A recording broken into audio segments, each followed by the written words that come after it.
Hey, I'm Rosie, this is the Jazz Heart Baby and welcome to my channel. Today I am here with an ARC review.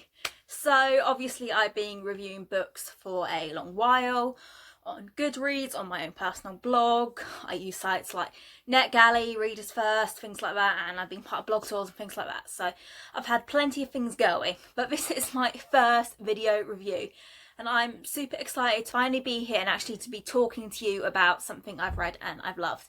And this is actually what I'd consider a chick lit novel, though it could also be classed as a contemporary women's fiction, a romantic comedy, that sort of thing. It's an American novel and I very much enjoyed reading it. So let's get straight into the details. You can see the book cover here.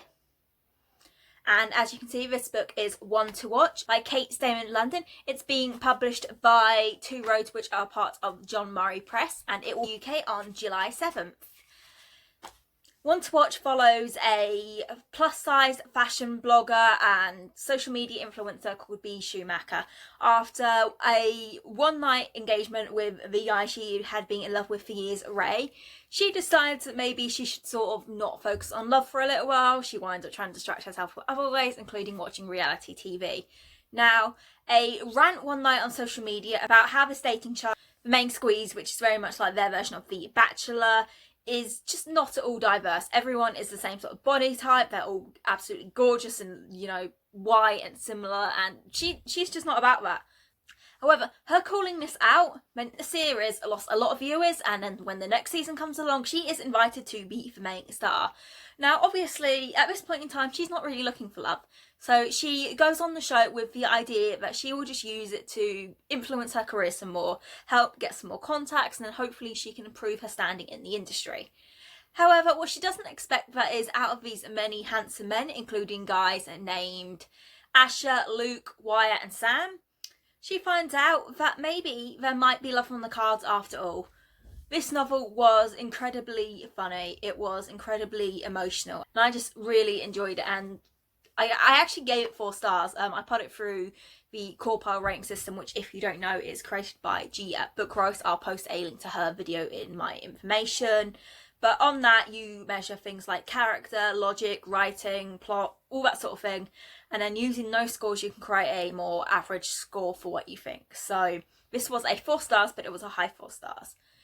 Now, one of the things I really enjoyed about it was that it was incredibly diverse, not just because it included a, you know, plus-size main character, which to many people would be, oh, you don't get that sort of thing in like chick lit or romance, like that doesn't, it happens more than you like, and it's been happening for longer than you might think. You just have to actually look around for it. One of the most famous novels for it is actually by Jennifer Weiner, who wrote In Her Shoes, which obviously made a very famous film.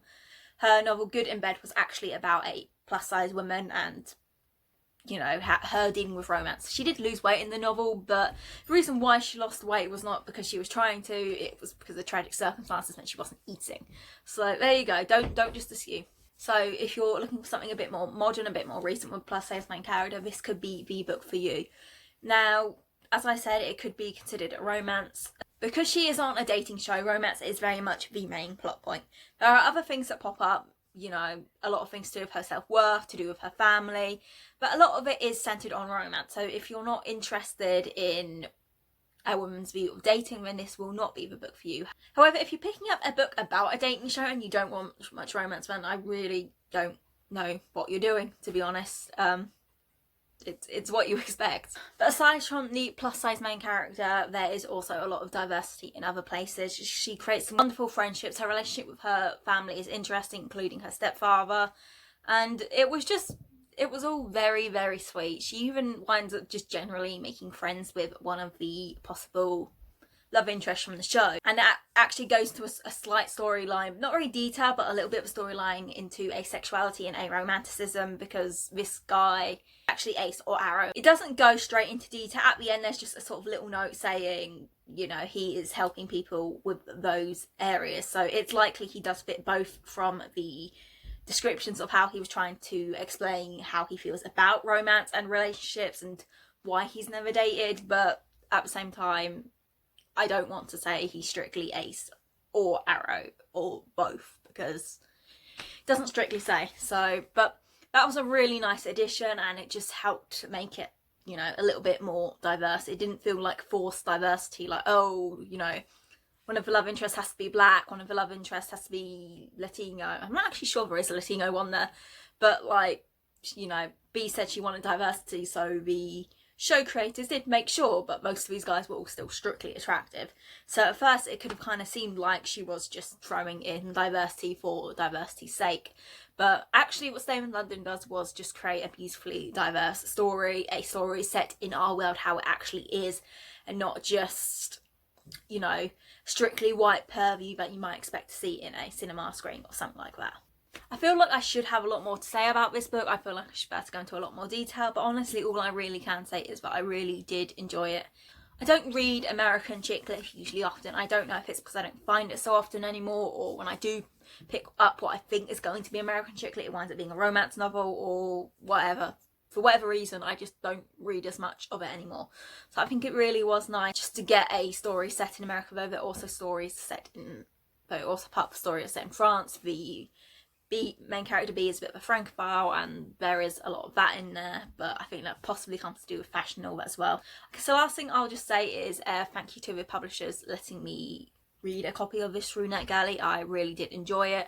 If the author writes any more books, I will definitely check them out, and I suggest you guys all do too. Just a reminder that, as I said, it comes out on July 7th in the UK, so if One to Watch isn't already on your want to read lists, then please check it out. You still have just about have time to pre-order as I'm posting this, so get out there, buy it, read it, enjoy it. Thanks guys.